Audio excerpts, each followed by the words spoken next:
Welcome to my YouTube channel medical and nurses. मेरा नाम है कीर्ति। तो गाइस, आज के इस वीडियो में हम डिस्कस करेंगे पीडियाट्रिक के क्वेश्चन। जो मॉक टेस्ट हमने सीरीज स्टार्ट की है एम्स नॉर्सेट के लिए, तो यहाँ पर हम मॉक टेस्ट 11 पढ़ेंगे। तो साथ ही साथ आपके लिए मैं एक चीज़ और बता दूं कि जो जीके आने वाला है उसके लिए मैंने मेरा जो सेपरेट चैनल है जीके के लिए, जीके विद कीर्ति, उसमें सेपरेट वीडियो स्टार्ट किए हैं। तो आप चाहे वहाँ जाकर लेटेस्ट वीडियो मैंने कल ही एक पब्लिश किया है, तो आप उसको भी देख सकते हैं। मैं उसकी लिंक आपको इसी वीडियो के डिस्क्रिप्शन बॉक्स में दे दूंगी। साथ ही साथ आपको ये बता दूं कि हम डेली नर्सिंग के 2 वीडियो तो देखते ही हैं, उसमें 40+ क्वेश्चन आपके कवर हो जाते हैं।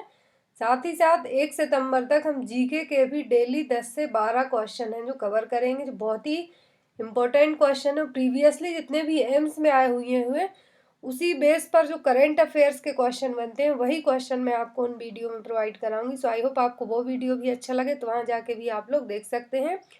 इस चैनल पर रहे हैं तो चैनल को सब्सक्राइब जरूर कर लेना, साथ ही साथ बेल आइकन को प्रेस कर ले, ताकि जब भी वीडियो पब्लिश करूँ मैं आपको तुरंत नोटिफिकेशन मिले और आप लोग वीडियोज़ को देख सकें। तो गाइस, चलिए आज के क्वेश्चन स्टार्ट करते हैं हम। तो यहाँ पर क्वेश्चन नंबर फर्स्ट है, soon after the admission of a client to the hospital with head injuries, temperature rises to 102 degree Fahrenheit. The suggest injury to the तो एक हॉस्पिटल में एक क्लाइंट एडमिट किया गया है, हेड इंजरी की condition है उसके लिए। तो उसका टेम्परेचर है जो 102 डिग्री फ़ारेनहाइट तक पहुंच गया है। तो आपको पता करना है कि इंजरी ब्रेन के किस पार्ट में लगी है, जो हेड इंजरी हुई है किस पार्ट में हुई है। ऑप्शन है यहाँ पर ए पैलेडियम, बी थैलेमस, सी टेम्पोरल लोब और डी हाइपोथैलेमस। तो यहाँ पर जो टेम्परेचर राइज हो रहा है, किसके टेम्परेचर को कौन कंट्रोल करता है हमारी बॉडी में, तो वो करता है हाइपोथैलेमस। उसी के कारण है जो टेम्परेचर राइज हो रहा है। तो यहाँ पर राइट आंसर क्या होगा अकॉर्डिंग टू ऑप्शन, तो वो होगा डी हाइपोथैलेमस, क्योंकि हाइपोथैलेमस हमारी बॉडी में टेम्परेचर को रेगुलेट भी करता है और कंट्रोल करके भी रखता है। Is the right answer is D. Next is the coronary care unit. Nurse draw an arterial blood sample to assist client for acidosis. A normal pH of arterial blood is. तो एक coronary care unit में एक nurse है जो आर्टियल blood sample के लिए blood collect कर रही है, उसको एसिडोसिस की कंडीशन का पता करवाना है क्लाइंट की। तो नॉर्मल पीएच कितना होगा आर्टियल ब्लड का? ऑप्शन है 7.0, 7.30, 7.42 और डी 7.45। तो जो नॉर्मल पीएच होता है ब्लड का वो होता है 7.35 टू 7.45। तो इसीलिए इसका यहाँ पर राइट आंसर क्या होगा? सी 7.42, क्योंकि जो आर्टेरियल ब्लड है उसका जो पीएच है वो भी नॉर्मल ही यहाँ पे पूछा गया है। तो जो ब्लड का नॉर्मल एक्चुअल पीएच होगा वही यहाँ पर आर्टेरियल ब्लड का पीएच माना जाएगा। तो यहाँ पर राइट आंसर क्या होगा? सी 7.42। नेक्स्ट इज के wind is given for a patient with, ये क्वेश्चन कई बार एग्जाम में आ चुका है। के वाइंड है जो किस पेशेंट को दिए जाएंगे, किस कैटेगरी के पेशेंट को दिए जाएंगे या किस डिसीज कंडीशन में दिए जाएंगे। ऑप्शन है यहाँ पर हाइपरनेट्रेमिया, हाइपोनेट्रेमिया, हाइपोकैलेमिया या फिर हाइपरकैलेमिया। तो के वाइंड है जो जनरली हाइपरकैलेमिया के पेशेंट को दिए जाते हैं। और क्यों दिए जाते हैं मैं भी आपको बता देती हूँ। तो के वाइंड पाउडर बेस में भी आते हैं, मेडिसिन में भी आते हैं, तो टैबलेट फॉर्म में भी आते हैं। तो ये क्या करते हैं? This medicine is used for reduction of high blood potassium level. यदि किसी पेशेंट को क्रॉनिक किडनी डिसीज है या फिर कोई अदर प्रॉब्लम है जिसके कारण वो डायलिसिस के लिए जा रहा है, तो उसका क्या हो रहा है? ब्लड पोटेशियम लेवल बढ़ रहा हो यदि इन केस, तो उसके लिए के वाइंड दिया जाएगा, ताकि ब्लड पोटेशियम लेवल को है जो कम किया जा सके। जो एक्स्ट्रा पोटेशियम है बॉडी में उसको बाहर निकालने का काम करेगा के वाइंड, डायलिसिस की प्रोसेस के साथ ही।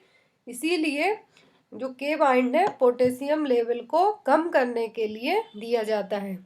और यहाँ पे जो अदर ऑप्शन दिए हुए हैं वो भी देख लेते हैं। हाइपरनेट्रेमिया, हाइपोनेट्रेमिया और हाइपोकैलेमिया क्या है और इनकी नॉर्मल वैल्यू कितनी होती है हमारी बॉडी में। तो यहाँ पर हाइपरकैलेमिया में तो के बाइंड दिए जाते हैं। हाइपरकैलेमिया क्या है? High level of the electrolyte potassium in the blood, blood में पोटेशियम का लेवल क्या हो जाना? बढ़ जाना। नॉर्मल होता है 8.6 टू 10.3 mg पर DL। यदि 10.3 mg पर DL से ज़्यादा होता है तो हाइपरकैलेमिया में जाएगा। 8.6 से कम होता है तो किस में आएगा? हाइपोकैलेमिया में। दैट मीन्स ब्लड में है जो सोडियम का पोटेशियम का लेवल क्या हो रहा है, कम हो रहा है। नेक्स्ट है यहाँ पे हाइपरनेट्रेमिया। इसका मतलब होता है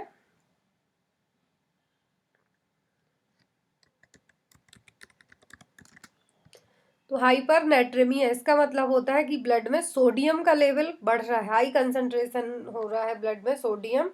और हाइपो का मतलब होता है कि ब्लड में सोडियम का लेवल क्या हो रहा है, कम हो रहा है।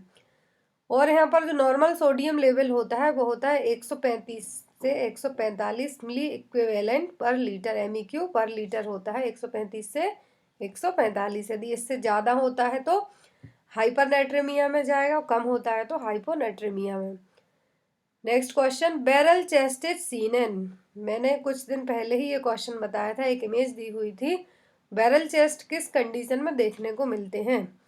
ऑप्शन है यहाँ पर निमोनिया, लिवर फेलियर, एसाइटिस और डी एम्फाइसीमा। तो बैरल चेस्ट जनरली एम्फाइसीमा के पेशेंट में देखने को मिलते हैं। इस तरीके से चेस्ट की साइज है जो चेंज देखने को मिलेगी। बैरल चेस्ट में क्या होगा कि जो एंटीरियर पोस्टीरियर डायमीटर है वो बढ़ जाएगा, जिसके कारण जो चेस्ट वॉल की साइज है वो किस तरीके शेप है, किस तरीके का देखने को मिलेगा, बैरल शेप में देखने को मिलेगा। और ये कंडीशन एम्फाइसीमा में देखने को मिलती है। और एम्फाइसीमा COPD का ही एक टाइप है, जिसमें क्या होता है, the air sacs in the lungs become damaged and stretched. तो यहाँ पर एम्फाइसीमा की कंडीशन में क्या होता है, जो एयर सैक्स होते हैं या तो वो डैमेज हो जाते हैं लंग्स के, या फिर बहुत ज़्यादा स्ट्रेच हो जाते हैं। तो ये मेन कारण क्या है COPD में होने का, एम्फाइसीमा का। और एम्फाइसीमा का मेन सिम्टम यही माना जाता है। एग्जाम में कई बार बैरल चेस्ट पूछा गया है, या तो इमेज दे दी जाएगी या डायरेक्ट पूछा जाएगा, तो आपको दोनों चीज़ें याद रखनी होंगी। Next is urine sample for culture is collected from. तो यूरिन सैंपलिंग के लिए जो कल्चर है कब कलेक्ट करना चाहिए, कल्चर के लिए यूरिन सैंपल कब कलेक्ट करना चाहिए? ऑप्शन है first void urine, last void urine, mid stream urine और डी आइदर फर्स्ट और लास्ट वॉइड यूरिन। तो यहाँ पर यूरिन सैंपल है जो कल्चरिंग के लिए कब कलेक्ट करना चाहिए, मिड स्ट्रीम यूरिन को कलेक्ट करना चाहिए। Next is when a patient is acquiring infection during low immunity state is known as. यदि किसी पेशेंट को उसकी इम्यूनिटी वीक है, लो है, उसके कारण उसको कोई इन्फेक्शन होता है, तो वो किस तरीके का इन्फेक्शन कहलाएगा? ऑप्शन है यहाँ पर cross infection, iatrogenic infection, opportunistic infection और डी नोजोकोमियल और hospital acquired infection. Nosocomial infection को ही हॉस्पिटल एक्वायर्ड इन्फेक्शन कहा जाता है। तो यदि किसी की बॉडी का जो इम्यून सिस्टम है वीक है या फिर इम्यूनिटी कम है, तो उस टाइम पर कोई और अदर इन्फेक्टिव एजेंट क्या करता है, उस चीज़ का फ़ायदा उठा के बॉडी में एंटर कर जाएगा, उसको एक अपॉर्चुनिटी मिलेगी। तो किस तरीके का इन्फेक्शन कहलाएगा, कहलाएगा अपॉर्चुनिस्टिक इन्फेक्शन। तो यहाँ पर इसका राइट आंसर होगा C, अपॉर्चुनिस्टिक इन्फेक्शन।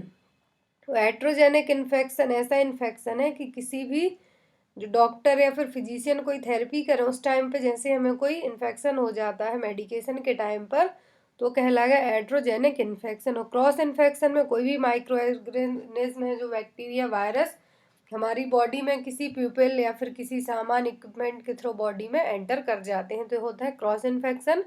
और एक है हॉस्पिटल एक्वायर्ड या फिर नोजोकोमियल इन्फेक्शन। हॉस्पिटल सेटिंग के थ्रू या फिर वहाँ पर आने जाने वाले लोगों के कारण जो इन्फेक्शन होता है वो कहलाता है hospital acquired infection. Next is which when is used in bypass surgery. Bypass surgery के लिए कौन सी वेन है जो यूज़ की जाती है? ऑप्शन है great saphenous vein, femoral vein, brachial and short saphenous brain. जो बाईपास सर्जरी होती है उसके लिए मेनली जो वेन यूज़ की जाती है वो है great saphenous vein. Here is the right answer is A. Next is during intubation, administration of succinylcholine can cause bradycardia. Which of the following agent used to overcome this effect? यदि किसी बच्चे का intubation हो रहा है, तो यहाँ पर किसी बच्चे के इंट्यूबेशन के टाइम पर सक्सिनाइलकोलिन एडमिनिस्टर किया गया है, तो उसको ब्रेडिकार्डिया की कंडीशन हो गई है। उसकी पल्स रेट क्या हो गई है, बहुत कम होते जा रही, 60 से कम होते जा रही है। तो यहाँ पर उस जो सक्सिनाइलकोलिन एजेंट दिया है उसके असर को कम करने के लिए, इफेक्ट को कम करने के लिए कौन सी मेडिसिन देंगे ताकि वो बच्चा नॉर्मल हो जाए? ऑप्शन है यहाँ पर एड्रिनालिन, लिडोकैन, कैल्शियम ग्लूकोनेट और डी एट्रोपिन। तो यहाँ पर यदि बच्चे की बात की जा रही है, उसको सक्सिनाइल कोलिन दिया गया है, तो उसके सक्सिनाइल कोलिन के इफेक्ट को ओवरकम करने के लिए कौन सा एजेंट देंगे? बच्चों में एट्रोपिन देंगे। यदि बड़े होंगे तो एट्रोपिन भी दे सकते हैं और लिडोकैन भी दे सकते हैं, बट बच्चों में लिडोकैन नहीं दे सकते। तो यहाँ पर इसका राइट आंसर क्या होगा? D, atropine. Next is most common cause of neonatal death in India. India में न्यूनेटल डेथ का सबसे मोस्ट कॉमन कारण क्या है? जो 0 से 28 डेज तक के बच्चे होते हैं, न्यूनेट होते हैं, उनमें डेथ का मेन कारण क्या है? ऑप्शन है prematurity, infection, respiratory distress syndrome और डी, हैमरेज। तो न्यूनेटल डेथ का मेन कारण है इंडिया में प्रीमेच्योरिटी। यहाँ पर देखिए परसेंटेज भी दिया हुआ है। प्रीमेच्योरिटी के कारण इंडिया में हर साल है 35% केस देखने को मिलते हैं। जो न्यूनेटल डेथ है 35% किसके कारण होती है? प्रीमेच्योरिटी या फिर प्रीटर्म के कारण। 33% न्यूनेटल इन्फेक्शन के कारण। इंट्रापार्टम कॉम्प्लिकेशन या फिर बर्थ एस्फेक्सिया के कारण 20%। कंजेनाइटल मॉलफॉर्मेशन के कारण 9% डेथ होती है, जो न्यूनेटल डेथ होती है बच्चों की। यदि यहाँ पर मैटरनल डेथ पूछा जाए, न्यूनेटल है यहाँ पर, यदि मैटरनल डेथ पूछा जाए इंडिया में, मैटरनल डेथ का सबसे मेन कारण क्या है? वो पोस्टपार्टम हेमरेज। ये आपको याद रखना, ये भी कई बार एग्जाम में आ चुका है। नेक्स्ट आता है with the ordinary stethoscope the foetal heart sound can be detected earliest between in which weeks of pregnancy. जो ऑर्डिनरी स्टेथोस्कोप है उसके थ्रू फीटल हार्ट रेट को कितने जल्दी या फिर किस वीक पे हम सुन सकते हैं? प्रेगनेंसी के इस वीक में सुन सकते हैं। ऑप्शन है 6 to 8 weeks, 24 to 26 week, 18 to 20 weeks और 8 to 10 वीक। तो जो ऑर्डिनरी स्टेथोस्कोप है, इसके थ्रू हम जो फीटल हार्ट साउंड है उसको 18 से 20 वीक की प्रेगनेंसी में है जो डिटेक्ट कर सकते हैं, सुन सकते हैं। Next is identify the disease in image. यहाँ पे जो एक बेबी की इमेज दी हुई है, इस डिसीज को आपके लिए आइडेंटिफाई करना है। ऑप्शन है हाइड्रोसेफेलस, मरासमस, थैलेसीमिया और D, none of the above. तो यहाँ पर एक बच्चे का जो हेड बहुत ज़्यादा बिग दिख रहा है, बहुत बड़ा दिख रहा है, तो ये किस कंडीशन में देखने को मिलते हैं? जनरली इस टाइप के बच्चे मिलते हैं हाइड्रोसेफेलस में, क्योंकि इसके जो हेड में क्या हो गया है? CSF का ऑक्यूमुलेशन हो गया, जिसके कारण इसका ICP भी बढ़ रहा है। तो यहाँ पर इसका राइट आंसर क्या होगा? A, hydrocephalus. Next is identify this demonstration shown in this image. यहाँ पर इस इमेज में गायनेकोलॉजिस्ट या नर्स जो भी है, एक जो डिमॉन्स्ट्रेशन करके बता रही है, इमेज दी हुई है यहाँ पर। तो किस कौन सी इस इमेज में जो डिमॉन्स्ट्रेशन किया जा रहा है वो क्या है? Palmer sign, Goodell sign, Osiander sign या फिर डी, हैगर साइन। तो यहाँ पर जो नर्स डिमॉन्स्ट्रेशन करके दिखा रही है ये है हैगर साइन। और यहाँ पर जो अदर साइन है वो भी हम देख लेते हैं, क्योंकि ये भी एग्जाम में आ सकते हैं। तो पाल्मर साइन क्या? Uterine contraction felt during bye manual examination. Uterine contraction है जो फील करना बाय मैनुअल एग्जामिनेशन के टाइम पर। हैगर साइन में क्या होता है? इसमें भी बाय मैनुअल एग्जामिनेशन के टाइम पर जो यहाँ पर डिमॉन्स्ट्रेशन बताया जा रहा है, 2 fingers in the anterior fornix can be approximated 2 fingers of the abdominal hand. यहाँ पर जो एक प्रोसीजर करके दिखाया जा रहा है इसे हम वही प्रोसीजर करके यहाँ पे बताया जा रहा है। नेक्स्ट गॉडेल साइन, तो इसमें क्या होगा? Softening of the vaginal portion of the cervix from increase vascularisation. Goodell sign में क्या हो रहा है? सर्विक्स में बहुत ज़्यादा वेस्कुलराइजेशन की कंडीशन, इसके कारण वहाँ पे सॉफ्टनिंग फील हो रही है। ओसिएंडर साइन में क्या होता है? वेजाइनल पल्सेशन फील होता है। तो ये सभी साइन है प्रेगनेंसी के लिए। Next is which of the following is the best indicator of long term nutritional status. यहाँ पे क्वेश्चन आप लोग अच्छे से देखिए। लॉन्ग टर्म न्यूट्रिशनल स्टेटस के लिए बेस्ट इंडिकेटर पूछा है। यदि यहाँ पे डायरेक्ट न्यूट्रिशनल स्टेटस पूछते तो वेट फॉर एज करते हम, बट यहाँ पे लॉन्ग टर्म न्यूट्रिशनल स्टेटस पूछा है, तो इसके लिए राइट आंसर क्या होगा? ऑप्शन है mid upper arm circumference, height for age, weight for age और डी, वेट फॉर हाइट। तो यहाँ पर लॉन्ग टर्म इंडिकेटर पूछा है न्यूट्रिशनल स्टेटस का, तो वो होगा हाइट फॉर एज। हाइट किस हिसाब से आपकी ग्रो हो रही है? एज के हिसाब से। Next is adequate breast feeding in baby indicate. ये भी कई बार एग्जाम में आया हुआ क्वेश्चन है। तो यहाँ पर adequate breast feeding means baby को सफिशिएंट ब्रेस्ट मिल्क मिला है, किससे पता चलेगा? ऑप्शन है baby sleeps 2 hours after feed, does not cry frequently, urine 5 to 7 times per day, stool 4 times per day. यदि किसी बेबी को एडिक्वेट ब्रेस्ट फीडिंग मिली है, सफिशिएंट ब्रेस्ट फीड किया है उस बेबी ने, तो उसके लिए जो मोस्ट इम्पॉर्टेंट इंडिकेटर होगा कि वो 2 घंटे तक बिना उठे है जो अच्छे से सोएगा, अच्छी नींद लेगा। तो यहाँ पर राइट आंसर क्या होगा? A, baby sleeps 2 hour after feed. यहाँ पर जो यूरिन का काउंटिंग बताया 5 to 7 टाइम्स पर डे, ए होता है 8 से 10 बार पर डे। तो यहाँ पर इसका राइट आंसर क्या होगा? A. Next is supplementary nursing, immunization, health checkup and referral services under integrated child development services are applicable to which age group। तो यहाँ पर ICDS स्कीम है उसके तहत, ICDS सर्विसेज है उसके तहत जो 6 ऑब्जेक्टिव रखे गए हैं, मैं आपको भी बताऊंगी वो भी। तो यहाँ पर उन्हीं ऑब्जेक्टिव को बताया गया है और पूछा गया है कि इसकी बेनिफिशियर एज ग्रुप क्या है, किनके लिए इसका बेनिफिट मिलता है ICDS स्कीम का। ऑप्शन है यहाँ पर 12 to 14 years, 3 to 6 year, 8 to 10 years और डी 9 to 12 ईयर्स। तो जो integrated child development services scheme है, इसके जो बेनिफिशियर एज ग्रुप है वो है प्री स्कूल के बच्चे, 3 to 6 ईयर्स एज ग्रुप के बच्चे।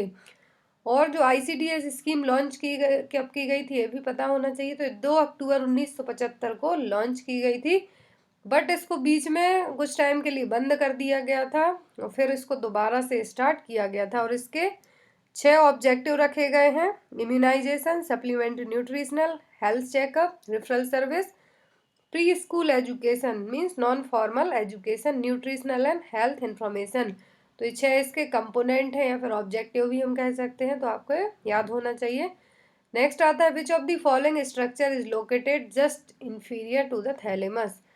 इनमें से कौन सा स्ट्रक्चर है जो थैलेमस के इंफीरियर प्रेजेंट रहेगा? ऑप्शन है सेरिबेलम, एपिथैलेमस, मेड्यूला और हाइपोथैलेमस। तो थैलेमस के जस्ट इंफीरियर प्रेजेंट रहेगा स्ट्रक्चर, वो होगा hypothalamus. Next is a 10-year-old child with asthma is admitted to the ward, which of the following observation needs immediate action by the nurse. एक 10 साल का बच्चा है जिसको अस्थमा की कंडीशन है, एडमिट किया गया है वार्ड में, तो आप एज अ नर्स क्या चीज़ें ऑब्जर्व करेंगे जिससे इमीडिएट एक्शन ले सकें? ऑप्शन है यहाँ पर breathe rate 20 per minute, sitting upright and refusing to lie down, refusing to eat food, oxygen saturation 96%। तो यहाँ पर जो बच्चे के सिम्टम बताए गए हैं, ऑप्शन दिए हुए हैं यहाँ पर, उस हिसाब से बच्चे को कौन सी कंडीशन है। अस्थमा के लिए एक स्केल यूज़ की जाती है, नॉर्मल, माइल्ड, मॉडरेट और सीवियर कंडीशंस के लिए। तो यहाँ पर इस बच्चे के जो सिम्टम है वो जनरली माइल्ड दिख रहे हैं, तो उसके लिए हम कहेंगे sitting upright and refusing to lie down.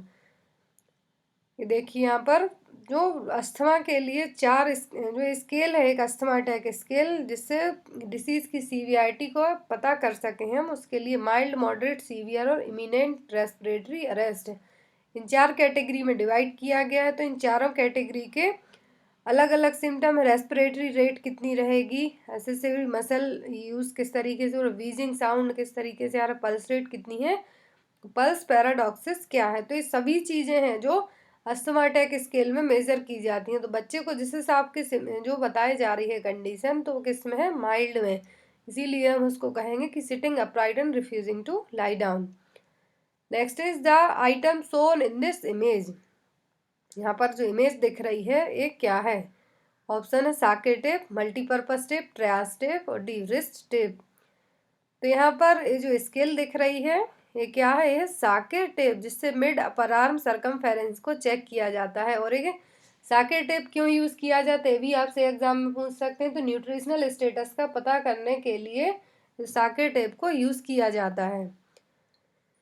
Mid upper arm circumference check करने के लिए साकेट टेप को यूज़ किया जाता है। इसमें जो बैंड दिख रहा है, इसमें 3 लाइन्स है, रेड, येलो एंड ग्रीन। यदि ग्रीन दिख रहा है मतलब बेबी क्या है, फुली न्यूट्रिस्ड है, मतलब उसको किसी भी चीज़ की ज़रूरत नहीं है, वेल नरिश्ड बेबी है वो। यदि येलो कलर में है तो उसको काउंसलिंग या फिर एक्यूट माल न्यूट्रिशन की कंडीशन है, और रेड में है तो मतलब कि उसको सीवियर माल न्यूट्रिशन की कंडीशन है। Next is identify the instrument shown in this image. यहाँ पे इस इमेज पे जो बेबी लेटा हुआ है बहुत ही खुश लग रहा है, तो ये इंस्ट्रूमेंट क्या है? ऑप्शन है यहाँ पर Salter scale, spring scale, electronic weighing scale और डी बीम बैलेंस। तो इलेक्ट्रॉनिक वेटिंग स्केल में आपको बता दूं कि जो दुकानों में रखी हुई रहती हैं या फिर हम कहीं भी जाके अपना वेट चेक करते हैं वो कहलाती हैं। तो इस इमेज में कौन बेबी है जो किस तरीके की मशीन पर है जो अपना वेट चेक कर रहा है, तो यह है बीम बैलेंस। राइट आंसर क्या होगा यहाँ पर? D, beam balance. Electronic weighing scale इस तरीके की होगी। स्प्रिंग स्केल आपने जनरली जो आंगनवाड़ी में देखी होंगी कि बच्चे को इस पेन से हैंग करके चेक किया जाता है कभी कभी। और जो अदर ऑप्शन है साल्टर स्केल, इसको भी बेबी वेटिंग स्केल कहा गया है, इसमें भी बेबीज को चेक किया जाता है। Last question, milestone shown in this image appears at the age of. यहाँ पर इमेज दी हुई है, बेबी ट्रॉलिंग कर रहा है, तो किस एज में करेगा? 3 मंथ, 4 मंथ, 7 मंथ और डी 10 मंथ। तो क्रॉलिंग जनरली बेबी 8 से 10 मंथ की एज में करने लगते हैं, तो यहाँ पर इसका राइट आंसर क्या होगा? D 10 month. So guys I hope आपको ये वीडियो अच्छा लगा हो। तो साथ ही साथ एक क्वेश्चन आप लोगों के लिए भी है। An infant is diagnosed with hydrocephalus. Which assessment alerts the nursing officers to suspect increasing ICP? यहाँ पर एक बच्चा है हाइड्रोसेफेलस का। हाइड्रोसेफेलस की कंडीशन में क्या होता है? CSF का एक्यूमुलेशन हो जाता है ब्रेन में, तो ICP बढ़ रहा है, इंट्राक्रैनियल प्रेशर बढ़ रहा है। तो कौन से सिम्टम्स शो करेंगे कि उसका ICP बढ़ रहा है? Option, narrowing pulse pressure, depressed fontanelle, sunken eyes और डीप फीवर। तो इसका आंसर आप लोग कमेंट बॉक्स में ज़रूर बताना, फिर इसका राइट आंसर मैं अपने नेक्स्ट वीडियो में बताऊंगी। तो guys thank you for watching अस। और साथ ही साथ आप लोग जीके के लिए मैंने न्यू क्वेश्चन अपलोड किए हैं अपने दूसरे चैनल पर जीके के लिए, तो आप लोग वहाँ जाके भी चेक कर सकते हैं। उसकी लिंक आपको इसी वीडियो के डिस्क्रिप्शन बॉक्स में मिल जाएगी। तो thank you for watching us, bye bye.